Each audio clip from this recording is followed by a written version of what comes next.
Il y a près d'un an, le Carrefour Emploi Lobinière lançait son balado, le Carrefour des esprits libres. Aujourd'hui, pour discuter plus en profondeur de leur balado, on reçoit l'animatrice Chloé Bélanger. Ici Véronique Barra. Bienvenue à Éco-Social.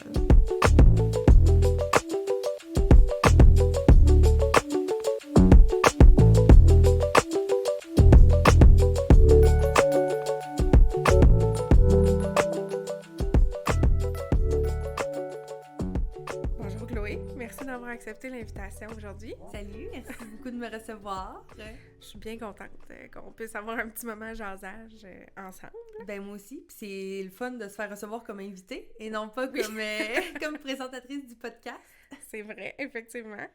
En parlant de ça, j'aimerais ça que tu m'expliques un petit peu ton rôle au Carrefour Emploi Lobinière avant qu'on rentre dans le vif du sujet. Oui, en fait, moi, ça fait un an, ça fait un an en août que je suis arrivée au Carrefour à Saint-Agapi. Mon poste, le nom de mon poste, c'est conseillère en volontariat et gouvernance.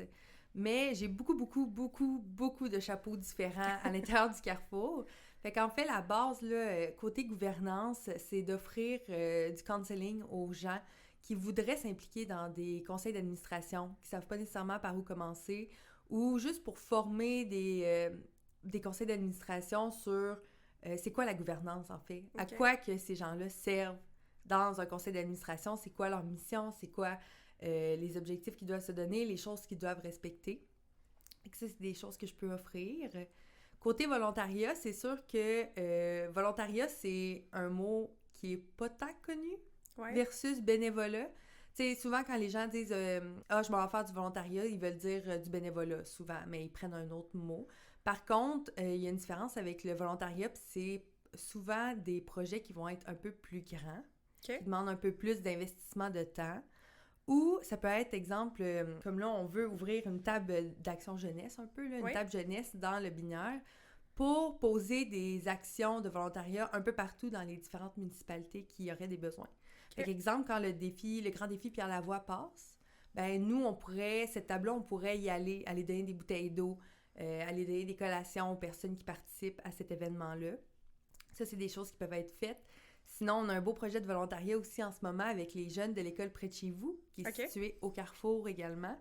On veut faire une friperie 4 saisons. Donc, on a commencé à récupérer des vêtements. On veut les moderniser un peu avec des ateliers de broderie, de couture. Puis, on veut vraiment faire un petit pop-up shop. Fait que dans le fond, un petit magasin qui rouvrirait 4 fois par année, donc une fois au changement de saison, avec des vêtements à des prix très, très abordables pour autant les personnes, les étudiants, entre autres, autant les jeunes étudiants du secondaire, du collégial, l'université, que les jeunes adultes en général. On veut vraiment viser quelque chose de plus jeune, avec des vêtements un peu revampés, un peu comme les friperies qu'il y a dans les grands centres-villes, là, autant à Montréal et tout ça.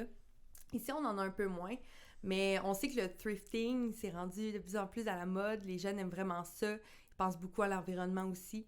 Donc ça, c'est un des projets de volontariat qu'on a mis en place. Puis nos jeunes, ben, ils ont une certaine forme de rémunération par rapport à ce projet-là aussi. Ce qui est la différence avec le bénévolat, où est-ce que t'es pas rémunéré au final. Là. Fait que ça, c'est comme mes deux gros chapeaux. Sinon, je donne aussi des ateliers sur les attitudes professionnelles aux jeunes de l'école près de chez vous en bas. Fait qu'on fait plein d'activités par rapport à ces attitudes-là. Puis sinon, je donne aussi des ateliers de prévention en dépendance du cannabis pour les 18 à 24 ans dans l'éducation aux adultes, dans le Binière, un peu partout. Fait qu'effectivement, ton chapeau, il est large. Oui, je fais plein de petites choses qui sont pas nécessairement reliées les unes aux autres, mais c'est le fun. Ça fait du changement puis ça bouge beaucoup. C'est dynamique. Oui, vraiment. Puis tu l'as pas nommé, mais tu es aussi animatrice du balado du Carrefour Emploi Lobinière. Et oui, je suis aussi l'animatrice du Carrefour des esprits libres, notre balado à nous. Puis c'est moi aussi qui l'édite et tout ça, là. OK, super. Puis là, ça va presque faire un an que le balado au Carrefour des esprits libres est lancé. Comment vous est venue l'idée de faire un podcast? En fait, moi, quand je suis arrivée au Carrefour, c'est sûr que je partais d'un poste qui était un peu à zéro, là. C'est moi qu'il fallait qu'il monte. Donc là, je me cherchais des projets, je cherchais quelque chose qui pourrait faire en sorte que les gens s'impliquent, mais qui n'est pas trop demandant non plus pour les gens, parce que c'est sûr que l'implication, ça demande du temps. C'est pas tout le monde qui veut s'impliquer parce que ça demande du temps, justement, puis je sais qu'on a tous nos vies, là. Mais c'est ça, je cherchais un petit projet comme ça. Puis là, ça m'est venu entre les branches que au Carrefour, il y avait une intervenante qui avait essayé de partir un podcast, mais finalement, elle a comme changé de poste, elle n'a pas eu le temps. Puis c'est comme resté sur la glace. OK. Puis là, moi, je me disais, ça m'intéresse quand même. Tu sais, un podcast, ça pourrait être le fun. Ça pourrait permettre aux gens de s'exprimer. On pourrait parler de littéralement plein de sujets différents parce qu'au Carrefour, on touche à plein de besoins, plein de problématiques. C'est vraiment diversifié. Fait que c'est sûr que là, je me suis dit, peut-être que si je mets un peu de temps là-dedans, je sonde un peu les gens autour de moi, est-ce qu'il y aurait du monde qui voudrait participer à ce balado-là? Peut-être que je pourrais me lancer, puis finalement, la réponse était full positive, là. Il y avait beaucoup de gens qui voulaient participer. Au Carrefour aussi, là, tous les employés étaient vraiment in pour ce projet-là. Okay. On me demandait souvent, OK, ça va être quoi les épisodes? Tu devrais peut-être parler de tel sujet. Puis c'est là aussi que ça a comme... j'ai comme vu qu'il y avait un potentiel là, de faire quelque chose d'incroyable parce que ça allumait tout le monde à qui j'en parlais. Fait que c'est comme ça qu'est venue l'idée. J'en ai parlé à Yvette, notre directrice. Elle était d'accord. Fait qu'on a lancé le podcast comme ça. OK. Fait que t'as senti un engouement quand même là, dans l'équipe puis dans les gens qui pourraient participer au balado finalement. Là. Oui, vraiment. Puis tu sais, juste les personnes dans l'équipe me disaient « Hey, si tu cherches telle personne pour tel sujet, moi j'ai un client que je pense que ça pourrait bien fitter, peut-être qu'il aimerait ça, je pourrais y en parler. » Puis il y a beaucoup de mes invités que j'ai trouvés comme ça. OK. Grâce à mon réseau de contacts au Carrefour, où est-ce que les gens connaissaient quelqu'un qui serait peut-être intéressé à parler de ces sujets-là. Donc au final, ça n'a pas été dur là, de trouver des invités qui voulaient venir s'exprimer aussi. Là. Ah, ben c'est génial ça.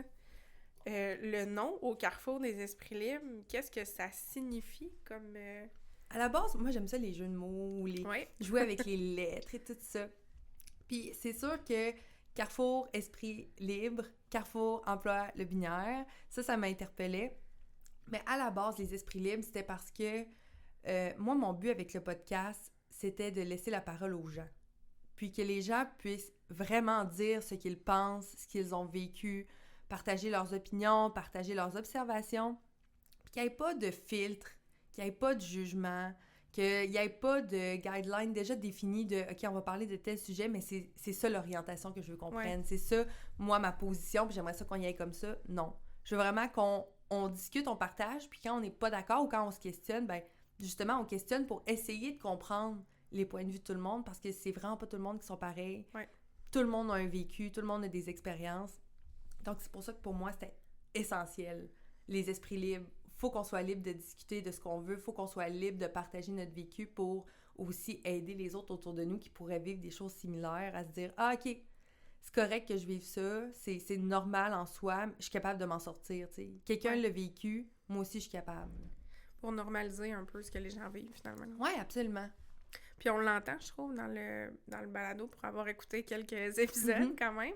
Je trouve que les gens ont l'air en confiance, tu sais, de se livrer, de livrer leur vécu, leur message qu'ils ont à transmettre. Fait que je pense que c'est mission accomplie pour le libre, en tout cas. Oui, vraiment, vraiment. Puis c'est toujours le fun, tu sais, toi aussi, là, tu enregistres des balados, tu le vois, les gens, puis je veux dire, nous, on enregistre des balados, mais on n'est pas...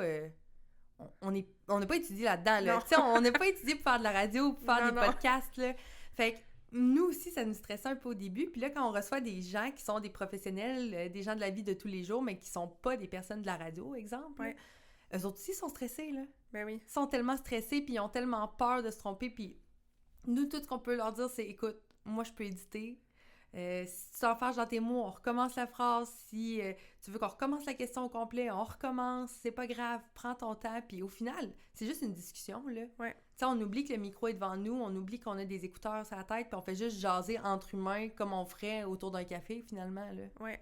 Au début, c'est sûr que le matériel fait peur un peu. Là, ben oui, c'est sûr. C'est quand même imposant, là. Gros micro dans ta face, puis les écouteurs, puis là, tu t'entends très bien dans tes oreilles. Puis c'est pas tout le monde qui aime ça s'entendre non plus. Fait que c'est sûr que ça peut être stressant, mais souvent, les gens, ils oublient, tu sais. C'est quand même des longues discussions qu'on est capable d'avoir, là. Ouais. Fait que les gens, ils se rendent à l'aise. Puis en partageant, quand on partage notre vécu, puis qu'on partage notre vécu avec des gens qui partagent le leur aussi, ben déjà là, on est plus à l'aise, tu sais. Ouais. On se sent pas jugé, on se sent accueilli, puis nous, c'est sûr qu'on veut savoir, on s'intéresse full à ces personnes-là, là. C'est pour ça qu'on les a invités.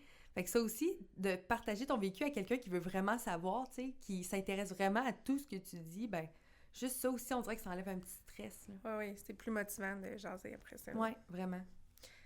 C'est quoi l'objectif du balado au Carrefour des Esprits Libres? Je dirais que, ben, il y a quand même plusieurs objectifs, il y a plusieurs petits objectifs, mais le plus gros pour moi, c'est vraiment d'offrir une plateforme à des personnes qui n'ont pas nécessairement cette plateforme-là. Ça reste que on est un organisme communautaire qui est assez gros, qui est assez reconnu dans notre région, puis aussi en Chaudière-Appalaches. On a quand même une bonne plateforme, on a des bonnes valeurs, on a une belle mission. Fait que pourquoi ne pas utiliser ça pour offrir une plateforme à des gens qui ont les mêmes valeurs que nous, qui utilisent aussi nos services? Il y a beaucoup de gens parmi les invités qui ont utilisé les services du Carrefour à un moment ou à un autre de leur vie ou qui les utilisent encore. Je pense à d'ailleurs Maxime qui a fait un épisode sur l'harmonie et l'équilibre et tout, le travail et tout ça. Puis Max, il vient toujours à l'Intercafé, puis c'est le premier à me dire « Ah, la saison 2, on pourrait faire telle affaire. » Puis, tu sais, c'est notre plus grand fervent partageur du podcast, il en parle à tout le monde, il fait écouter à tout le monde. Puis juste de voir ça s'allumer en lui, tu sais, de voir qu'on a offert cette plateforme-là pour lui, pour qu'il puisse partager son vécu, puis qu'après ça, il encourage les autres à faire pareil. « Hey, utilisez-la, cette tribune-là est pour nous, on le fait, partagez votre vécu. » Juste ça, ça montre que l'objectif est réussi, là.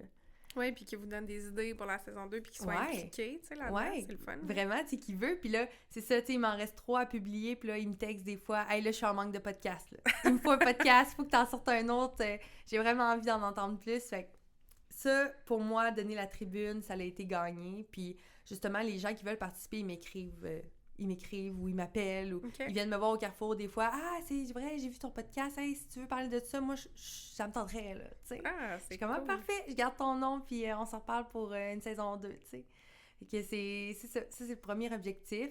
Je pense qu'il est bien réussi. C'est sûr qu'un autre objectif, moi, je veux que les gens, surtout de notre communauté, parce que ça s'adresse aux gens de Lotbinière, parce que c'est des réalités vécues par des gens de Lotbinière aussi. Je veux que les gens de la communauté de Lotbinière puissent voir qu'en effet, il y a beaucoup d'expériences et de vécus différents. Il faut accepter cette différence-là aussi, puis chaque personne avec son vécu et ses expériences peut apporter quelque chose d'incroyable à notre communauté.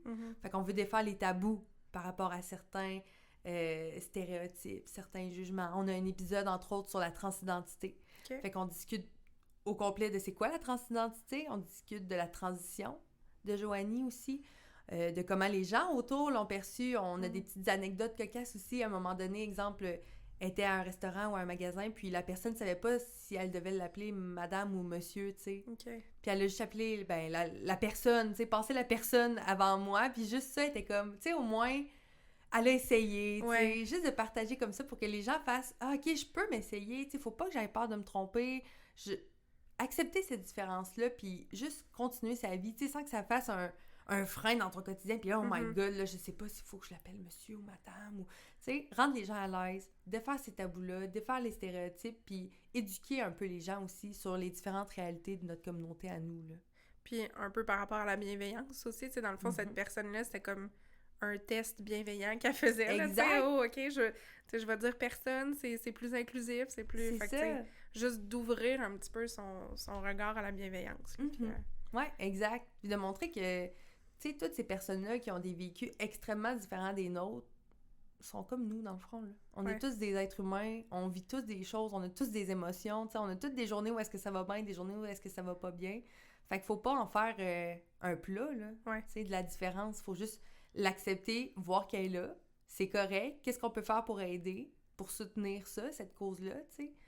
Puis sinon, ben on continue nos vies, puis c'est pas plus grave que ça, là. Ouais. Ah, t'as vraiment raison. Parlant de vos sujets, justement, comment vous les avez sélectionnés, les sujets que vous avez abordés dans le balado? Pour la première saison, moi, j'y suis vraiment allée... En fait, c'était moi et notre ancienne stagiaire, Frédélie, qui a vraiment comme starté ça. Fait qu'ensemble, c'est sûr qu'on a discuté un peu de nous, qu'est-ce qu'on avait observé, autant avec les clients du Carrefour que ce que notre équipe nous disait, que dans nos anciens travails aussi, qu'est-ce qu'on avait observé. Vu que c'est pas mon premier travail en intervention, j'avais quand même des petites idées en tête. Nous, c'est sûr que côté volontariat et tout ça, c'est pour du 16-35 ans. Fait qu'on visait des sujets un peu dans cette tranche d'âge-là. Puis finalement, les sujets qu'on a trouvés, c'était vraiment... On essayait d'y aller large pour la première saison. Ouais. C'est beaucoup sur des choses qui sont vécues dans le quotidien. Fait que, tu sais, équilibre, travail, études, famille, la transidentité, fait que tout ce qui est identité de genre, la sexualité, tout ça, les finances aussi, tu sais, qui n'ont aucun rapport avec les deux autres sujets, mais qui sont quand même... c'est quelque chose qu'on vit au quotidien et avec lequel on doit jongler au quotidien aussi. Donc, ça a vraiment été de, justement, regarder à la base, on fait de quoi de large, qu'est-ce qu'on regarde comme sujet, puis ensuite trouver des invités pour raffiner un peu les sujets. Okay. Fait que c'est sûr qu'on est allé aussi dans notre cercle de connaissances. Donc, mettons, les finances, c'est notre ancien prof d'économie qui est venu. Fait on est allé comme ça avec des personnes qu'on connaissait, des personnes qu'on savait qui étaient intéressées. Tu sais, par exemple, la transidentité, à la base, c'était pas un sujet que j'avais ciblé, là. Okay. Tu sais, peut-être, oui, un peu parler de l'identité de genre, de la sexualité, on y avait pensé un peu, mais on n'avait rien ciblé. Puis, Joanie, qui est une de nos anciennes clientes au Carrefour, ben elle a levé la main tout de suite, là, quand que son ancienne conseillère, il en a parlé. Elle était comme, hey, moi, ça m'intéresse si vous voulez faire un épisode là-dessus. Bon, ben, parfait, on en fait un là-dessus, c'est décidé, tu sais. Okay. Fait qu'on est allé avec nos invités aussi sur ce qu'eux voulaient parler, là. Mais c'est vraiment intéressant parce que tu nommais au début, tu sais, que vous avez touché à l'équilibre, justement, puis en écoutant les épisodes, j'ai l'impression que c'était comme un thème récurrent. Peu importe la définition qu'on y donne, mais l'équilibre. Est-ce que je me trompe quand je dis ça? Non, je pense que t'as raison. À la base, je pense que tout être humain est à la recherche d'un équilibre. On veut être en équilibre, on veut avoir une certaine stabilité dans notre vie. Et quand on vit des problématiques qui sont importantes, c'est sûr et certain que ça amène un déséquilibre. Puis c'est dans ces périodes de déséquilibre-là où est-ce qu'on voit pas nécessairement le bout, où est-ce que c'est plus difficile de continuer d'avancer, où est-ce qu'il y a moins de motivation et tout ça. Puis le but du podcast, c'était de démontrer que c'est normal de vivre des périodes de déséquilibre, peu importe si c'est un déséquilibre de quoi. Par contre, c'est tout à fait possible de remonter la pente puis d'avoir une vie très normale après, même si dans le moment présent, c'est tellement gros qu'on pense pas voir le bout. Fait que peu importe si tu parles de sexualité, que tu parles d'argent, que tu parles de relations interpersonnelles, que tu parles de travail, c'est toutes des sphères dans lesquelles on peut vivre un déséquilibre. Fait que je pense que c'est pour ça que la trame de fond de l'équilibre était là, parce que oui, on veut aborder les problèmes, mais on veut aussi parler des solutions, là, parce qu'il y en a. Puis c'est des solutions qui ont déjà été testées par des personnes qui fonctionnent, donc peut-être que ça pourrait fonctionner pour toi aussi, tu sais. Ouais. Puis j'ai l'impression aussi que de notre génération, c'est comme un sujet qui est important, qui touche, qui nous rassemble un petit peu finalement, la recherche de cet équilibre-là. Ou en tout cas, j'ai l'impression que c'est un sujet qui nous touche, là. Puis tu sais, je trouve ça intéressant que vous le traitiez dans le balado parce que justement, ça démontre que c'est normal qu'il y a des parcours qui sont pas nécessairement linéaires, qui sont sinueux un petit peu, mais crime, la personne réussit finalement à trouver un équilibre qui la ramène peut-être plus dans un parcours linéaire, mais que peu importe les difficultés que tu vis, comme tu disais, ben tu peux éventuellement avoir un équilibre. Tu sais, je trouve ça vraiment intéressant que vous l'abordiez finalement dans le balado, là, dans différents sujets en plus, parce que comme tu dis, c'est pas parce que t'es en équilibre, mettons, je sais pas, moi, dans ta relation amoureuse, que tu l'es dans tes finances. Exact. Exactement. L'un est pas en corrélation avec l'autre. Non, là. c'est ça, exactement. Puis c'est intéressant que tu parles aussi de, tu sais, des générations parce que moi, veux pas, en gouvernance aussi, j'ai regardé beaucoup les différentes générations et tout ça. J'avais comme pas le choix, là, pour qu'on puisse parler aussi des différences que chaque génération peut amener dans un CA, par exemple. Mais, tu sais, c'est un discours que j'ai beaucoup entendu de mes jeunes, le discours de, ben, tu sais, moi, mes parents, ils ont fait leur école, puis ils sont allés au cégep ou à l'uni ou peu importe. Puis après ça, ben, ils sont allés travailler, puis ils ont eu leur maison. Puis ils se sont mariés, puis ils ont eu les enfants. Puis c'est ça, l'équilibre. Ouais. Mais c'est pas ça, là. Tu sais, là, aujourd'hui, en 2024, là, il y a beaucoup plus de choses à tenir en compte, là. Juste, exemple, l'accès aux médias qui a littéralement ouvert nos horizons sur le monde, là. L'ouverture sur le monde, ça a explosé depuis tout Internet, les médias et tout ça.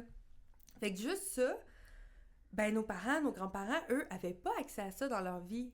Donc, c'était pas nécessaire pour eux d'avoir ça pour avoir une certaine stabilité. Sauf que là, maintenant, oui, tu peux avoir une stabilité, justement, tu sais, tu peux aller rechercher ça dans ta relation, avoir la vie parfaite, là, tu sais, la petite maison avec la clôture blanche, puis ton couple, t'es marié, puis t'as tes enfants, mais non, il y a plus, là. Tu sais, il y a la découverte de soi qui est de plus en plus importante, vivre pour soi, voyager, voir d'autres cultures, puis juste ça, ça peut venir causer un gros déséquilibre si ce besoin-là n'est pas répondu chez certaines personnes. Fait que c'est pour ça que ça aussi, c'est important de mettre en lumière que le quotidien qu'on vit aujourd'hui est différent de v'là 5 ans, est différent de v'là 10 ans, même si c'est pas si loin que ça, là, 5-10 ans, c'est quand même très différent, là. Oui, puis on l'entend, je trouve, aussi beaucoup par rapport au marché du travail, tu sais, pas nécessairement positivement, là, tu sais, les jeunes, on le sait, ils veulent plus travailler, ils veulent partir en voyage l'été, ils veulent... Mais d'entendre aussi dans le balado que c'est pas une mauvaise chose, cette quête, finalement, d'avoir du temps pour soi, d'avoir un équilibre, travail, vie personnelle, chose qu'on n'entendait pas beaucoup avant. Tu sais, je pense à mes parents, mettons, le mot équilibre, travail, vie personnelle, il existait. Non. Ces mots-là existaient comme pas. C'est un concept beaucoup trop abstrait, là. C'est ça, mais là, je trouve que de plus en plus, on l'entend. Fait que de l'entendre à travers des gens qui ont un vécu par rapport à ça, c'est vraiment pertinent aussi, là. Oui, puis tu sais, c'est aussi beaucoup des gens qui ont essayé Ouais. la vie linéaire. Tu sais, d'aller rechercher la grande stabilité tout de suite, puis qui se sont rendus compte finalement qu'ils étaient vraiment pas bien là-dedans. Là. Ouais. Tu sais, que ça fonctionne vraiment pas de même dans la vie, puis même si ça fonctionne comme ça, ben il peut arriver quelque chose qui casse ta ligne, puis qui fait en sorte que tu dois recommencer, là. Ouais. Tu sais, c'est pas aussi parfait que ça, là. Non, Fait que non, c'est intéressant de voir les vécus de tout le monde, puis les opinions de tout le monde par rapport à ça, puis de normaliser un peu, là. Tu sais, on a le droit, là, de prendre une pause, puis de prendre du temps pour soi, pour revenir après, puis pouvoir mieux contribuer à ta communauté, à ta société, puis avoir un équilibre dans ta vie, là. Ouais, vraiment. Je sais pas si on a déjà comme répondu à travers ce qu'on vient de dire, mais qu'est-ce qui a motivé ce choix-là d'aller plus vers une thématique d'équilibre, peut-être, là? Je pense que ce qui a motivé le choix d'aller vers là, c'est que la majorité des personnes qui viennent au Carrefour, c'est des personnes en déséquilibre. Peu importe c'est où, là, tu sais, si tu vois, mettons, au service à l'emploi, ben c'est des gens qui soit se cherchent un emploi ou qui veulent se réorienter complètement, qui veulent retourner à l'école peut-être, tu sais, qui veulent changer leur vie, améliorer leur vie. Fait que veulent pas, ils sont dans une certaine période de déséquilibre. En immigration, je veux dire, est-ce qu'il y a une plus grande période de déséquilibre que ça? Ouais. L'immigration, c'est tellement gros, il y a tellement de la paperasse à faire. Si le français, c'est pas ta première langue non plus, bonne chance. Fait que, tu sais, toute notre clientèle au Carrefour, tous les services qu'on offre, finalement, gravitent autour de la recherche d'équilibre, gravitent autour de... On veut les rendre autonomes, on veut les stabiliser, dans le fond, les aider à être groundés, à avoir une job, à s'installer ici, peu importe c'est pourquoi que tu viens utiliser les services du Carrefour, mais c'est toutes des personnes qui ont besoin de se retrouver en équilibre, finalement, là. Fait que c'est sûr que si moi, je veux offrir un balado qui plaît ou qui vient vraiment rechercher notre clientèle à nous, ben l'équilibre avait pas le choix d'être nommé, là. Ouais. T'sais. Puis dans lequel ils se retrouvent aussi, pas, Ouais, absolument. Qui retrouvent des parcours qui leur ressemblent. Oui. Vous avez eu des invités qui étaient tous très intéressants. Là, tu me disais tantôt, tu t'es approché plus par rapport à des gens que tu connaissais déjà, qui gravitaient déjà autour du Carrefour. Est-ce qu'il y a des gens que tu as eu à aborder complètement puis à aller chercher un petit peu plus, ou si sont tous venus un petit peu à toi, finalement? Non, ils sont pas tous venus à moi. Il y en a quelques-uns que c'est moi qui est allé parce que c'était des... et mettons, j'en ai un en tête, là, le dernier qu'on va publier. C'était sur la spiritualité, en fait. OK. Puis comment prendre soin de soi dans cette spiritualité-là. C'est sûr que c'est un sujet un peu plus niche, donc ça a été d'aller chercher quelqu'un, mais moi, c'est sûr que je suis encore allée dans mon réseau de contacts, là. Fait que au Centre holistique L'Harmonie à Bréquéville, j'ai mon hypnologue, Josée, qui est là-bas, puis Josée aussi fait un balado. Puis je savais qu'elle allait être à l'aise, donc j'ai demandé, j'ai dit, est-ce que ça pourrait t'intéresser? Je lui ai expliqué un peu c'était quoi le but du podcast, puis c'est sûr qu'il y en a encore beaucoup de tabous, là, reliés à la spiritualité, à toutes ces choses-là. Aux soins alternatifs, beaucoup aussi. Puis moi, l'ayant vécu ces soins alternatifs-là, puis que ça a bien fonctionné sur moi, je me disais, ben écoute, ça pourrait être un bon moyen de partager cet autre monde-là pour les gens qui ont essayé peut-être la médecine traditionnelle pour leurs besoins, puis que ça fonctionne pas vraiment en ce moment, tu sais. Okay. Fait que là, je l'ai abordé, j'ai expliqué c'était quoi le but du podcast, donner la place, donner la tribune, donner des conseils et tout. Puis là, tout de suite, ça l'a embarqué. J'ai pas eu de nom de personne, en fait, à qui je l'ai demandé. Là. J'ai été beaucoup chanceuse là-dessus, mais en même temps, c'est tellement un beau projet. Puis les gens, les gens, même ceux qui sont gênés, ils aiment ça, partager leur vécu, là. Ben oui. On aime ça, partager autant ce qui a été difficile, mais encore plus comment on s'en est sorti, tu sais. Fait que c'est ça. Ça m'aurait surpris d'avoir une grande résistance, mais j'ai eu aucune résistance, là. Du tout, du tout. Tant mieux, parce que ça a donné des beaux épisodes. Ouais, vraiment, là. Est-ce que tu penses faire une saison 2? Moi, j'aimerais ça. C'est sûr que j'aimerais ça parce que c'est vraiment un beau projet. Puis les personnes que j'ai rencontrées puis avec qui j'ai discuté, c'était incroyable, les discussions qu'on a eues. Fait que moi, c'est sûr que je veux. Et tant qu'il va y avoir de la demande, tant qu'il va y avoir des gens qui veulent discuter de choses importantes qui concernent notre communauté, ben la tribune va exister, tu sais. Ouais.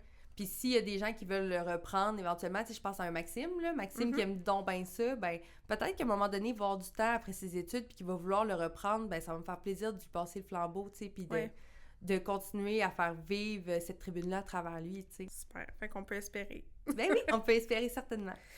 Est-ce que tu as déjà des idées de sujets ou de thèmes que tu aimerais aborder dans la saison 2? Tu disais que Maxime t'en a soufflé quelques-uns. Maxime m'en a soufflé quelques-uns. J'y partagerai pas tous parce que je veux que ça soit une surprise. Ben Par oui. contre, il y en a un que je voudrais partager parce que ça a été la première personne qui est venue me voir. En fait, c'est une ancienne intervenante de ABC Le Binière OK. qui est venue me voir pour me demander si ça m'intéresserait de faire un podcast sur la francisation. OK. Ce que je trouve vraiment intéressant parce que on en parle vraiment pas beaucoup. On sait qu'au Québec, on parle parfois tout croche, puis on dit pas beaucoup, mettons, nos déterminants, pis ces choses-là. Ouais. Et là, travailler avec des personnes issues de l'immigration au Carrefour, ça demande que tu dois tout prononcer, là. Ouais. Des fois, je me sens comme si je les infantilisais parce que j'ai l'impression de parler comme si je m'adressais à un enfant, tu sais. Ouais. Je me force beaucoup, mais en même temps, eux, c'est comme ça qu'ils vont comprendre. C'est comme ça qu'ils vont pratiquer leur français et tout. Puis la francisation, ça peut paraître simple, mais c'est quelque chose de très, très, très gros et compliqué. En tout cas, de ce qu'elle avait l'air à me parler, moi, j'étais tout mêlée là-dedans. Puis j'étais comme, oh, si moi, je suis mêlée puis que je pensais que c'était vraiment de quoi de simple, ben je suis pas la seule, là. Surtout que je travaille avec des personnes issues de l'immigration, là. Fait que, tu sais, ça serait un sujet qu'on aimerait vraiment aborder, qui sortirait quand même de l'ordinaire, mais qui touche quand même une bonne partie de notre communauté parce qu'il y a beaucoup de personnes qui émigrent en Lobinière, là. Vraiment, vraiment. Puis il y a de plus en plus de demandes en francisation aussi, fait que c'est important.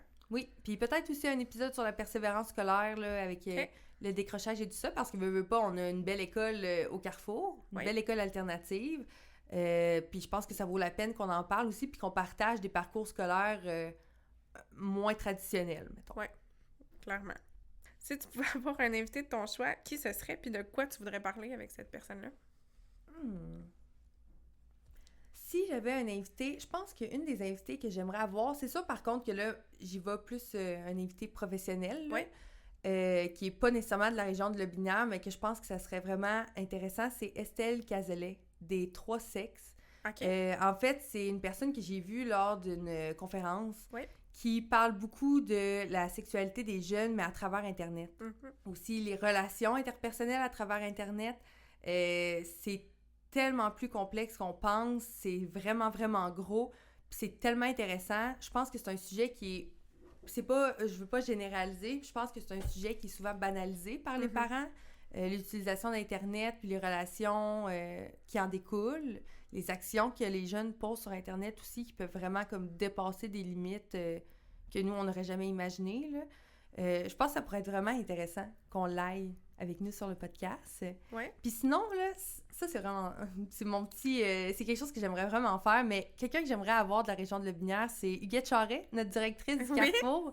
Parce que oui, elle est directrice du Carrefour, mais c'est une femme qui a été impliquée dans la région depuis des dizaines et des dizaines d'années, qui a fait développer beaucoup l'Organisation, la région de Lobinière, parce que c'est la mairesse de l'Organisation aussi. C'est une femme de carrière incroyable qui a tellement donné à sa communauté. Je pense qu'elle aurait des choses extraordinaires à nous partager. Puis peut-être que ça aussi, ça pourrait allumer la flamme de l'implication chez les gens, là. Oui, fait que 2 sujets complètement différents. Complètement différents, encore une fois, qui n'ont aucun lien entre les deux, mais qui sont full pertinents pour nous ici, je pense. Oui, vraiment. Super, mais où est-ce qu'on peut écouter votre balado? J'ai le goût de... Ben oui, notre balado est disponible sur YouTube, sur Spotify et sur Balado Québec aussi. Puis quand on publie un épisode, c'est publié sur notre page Facebook du Carrefour et au Carrefour des Esprits Libres également. OK, donc les gens peuvent s'abonner à votre page vraiment du Carrefour des Esprits Libres. Oui. Super. Ben merci beaucoup, Chloé. Bien, merci à toi.